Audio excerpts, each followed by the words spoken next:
Sri Sai Satcharita, Chapter 22. How to meditate on Baba?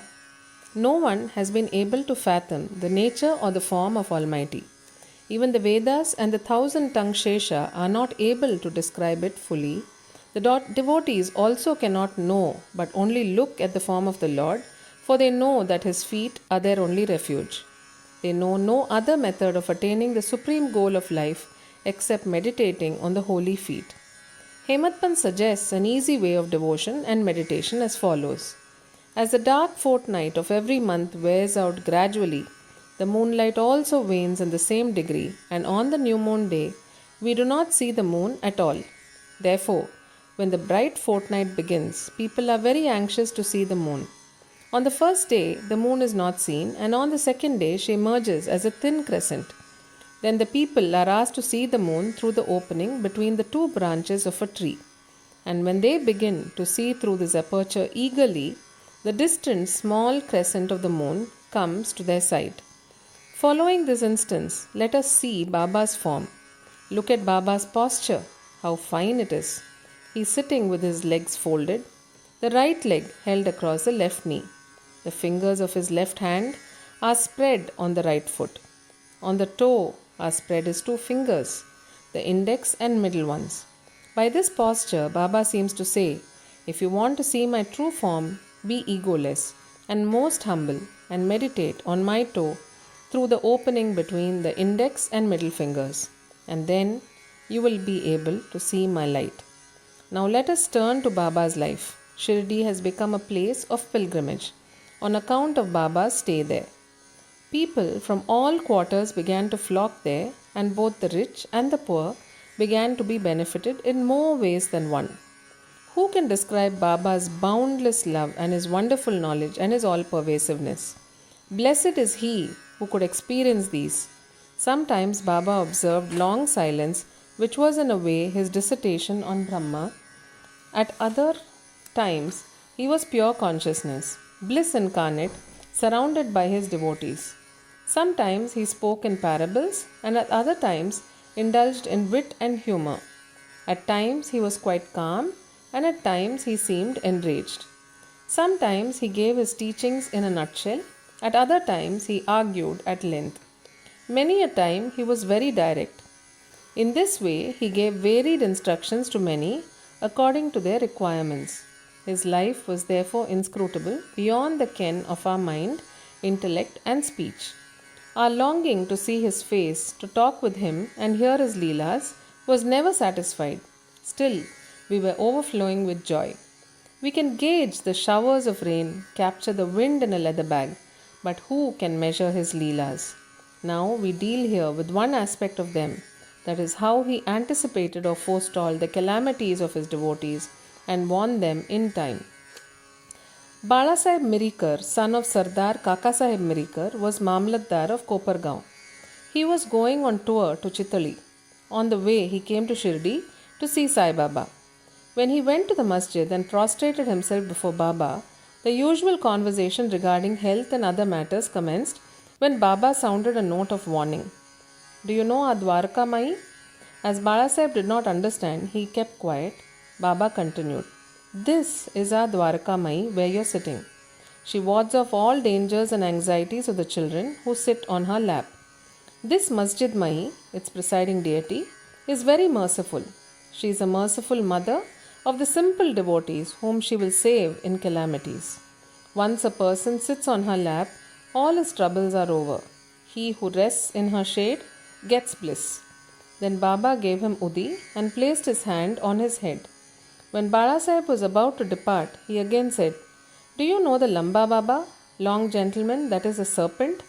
And then closing the left fist, he brought it under the right elbow and moving his left arm like the hood of a serpent, said, he is so terrible, but what can he do to the children of Dwarka Mai?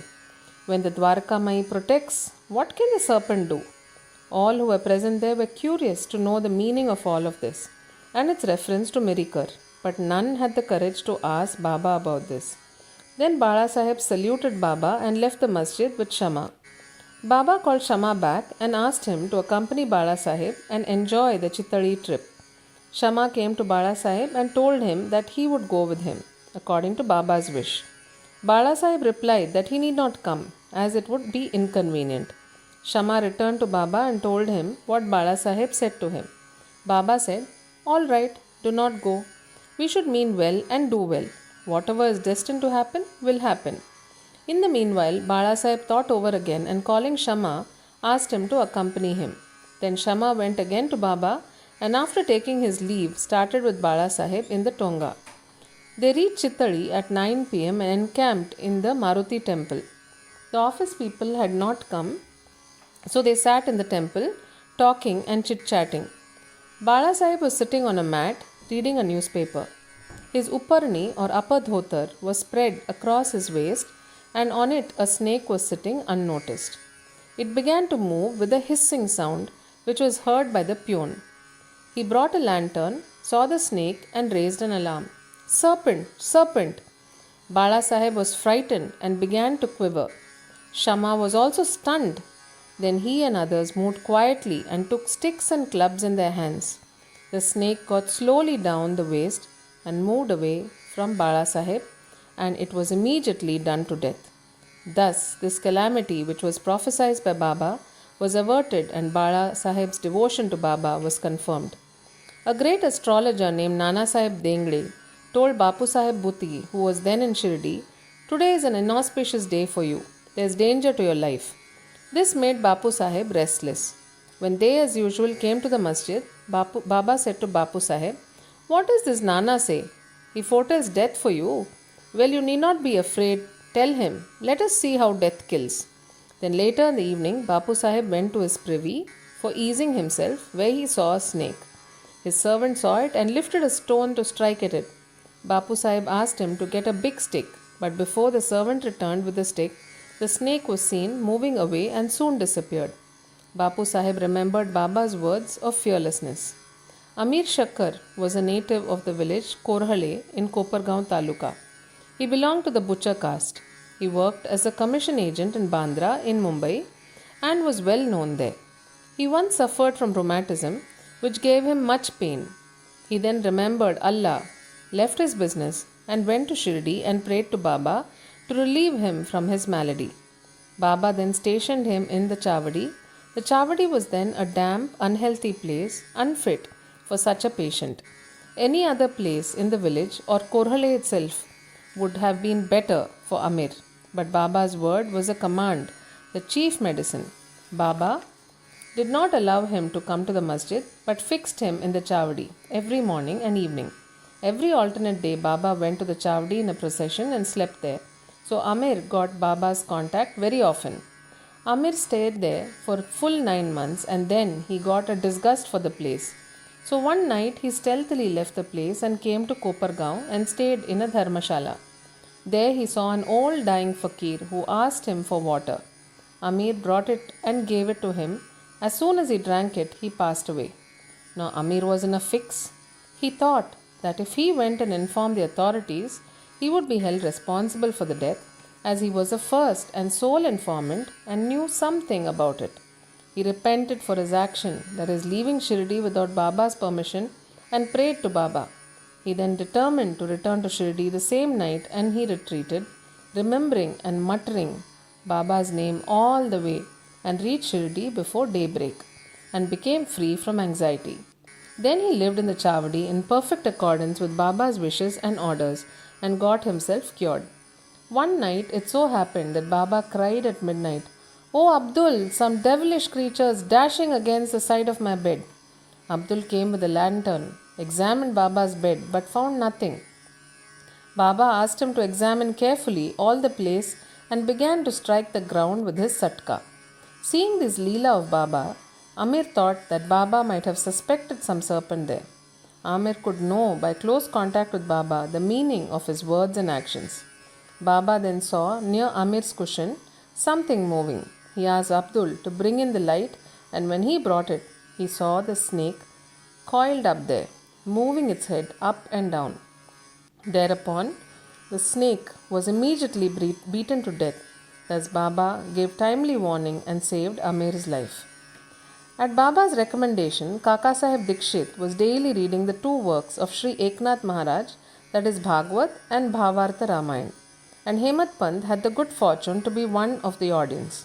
When the reading of the works was going on, once when a portion from the Ramayana relating to Hanuman's testing Rama's greatness according to his mother's instruction was being read, all the listeners were spellbound. Hemat Pant was one of them. A big scorpion, none knew where it came from, jumped and sat on the right shoulder of Hemat Pant on his upparani, upper dhotar. First it was not noticed, but as the Lord protects those who are intent on hearing his stories, he casually cast a glance over his right shoulder and noticed it. It was dead silent, not a bit moving here or there. It seemed as if it also enjoyed the reading. Then by Lord's grace, Hemat Pant, without disturbing the audience, took the two ends of his dhotar, folded them, and brought them together, enclosing the scorpion within. Then he went out and threw it in the garden. On another occasion, some persons were sitting in the upper floor of Kaka Sahib's Wada just before nightfall when a serpent crept through a hole in the window frame and sat coiled up. A light was brought, though it was first dazzled, yet it sat still and moved its head up and down. Then many persons rushed there with sticks and cudgels, but as it sat in an awkward place, no blow could be dealt. But hearing the noises of men, the serpent went out hastily through the same hole. Then all the persons present there felt relieved. One devotee named Muktaram then said that it was good that the poor creature escaped. Hemat Pant challenged him, saying that serpents should be better killed. There was a hot discussion between them, the former contending that serpents and such creatures should not be killed. The latter said that they should be. As night came on, the discussion came to an end without any decision being arrived at. Next day, the question was referred to Baba, who gave his settled opinion as follows: God lives in all beings and creatures, whether they be serpents or scorpions. He is the great wire puller of the world, and all beings, serpents, scorpions, etc., obey his command. Unless he wills it, nobody can do any harm to others. The world is all dependent on him, and no one is independent. So we should take pity and love all creatures, leave off killings, and be patient. The Lord is the protector of all. Bow to Sri Sai. Peace be to all.